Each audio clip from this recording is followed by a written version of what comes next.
দার্জিলিং চলে আসলাম, এটা কেউ ভাববেন না। এই কমলা বাগানটি হচ্ছে বাংলাদেশেই অবস্থিত।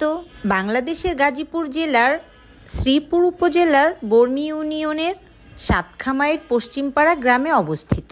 যারা এই মুহূর্তে দার্জিলিং যেতে পারছেন না, আমার মতো গরিব, তারা গাজীপুরের এই কমলা বাগানটিতে ঘুরে আসতে পারেন। বাগানটি অনেক সুন্দর। এই তো আমি ঘুরে ঘুরে বাগানটি দেখছিলাম। এই বাগানটিতে দুইটি জাতের কমলা রয়েছে, একটি হচ্ছে চায়না ম্যান্ডারিন আর আরেকটি হচ্ছে দার্জিলিং কমলা।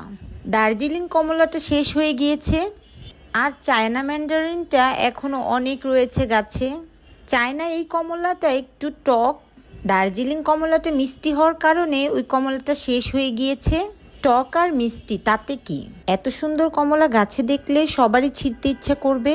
আমার যতগুলো ইচ্ছে করেছে ছিঁড়ে নিয়েছি, আপনারাও পারবেন, তবে অবশ্যই পেমেন্ট করতে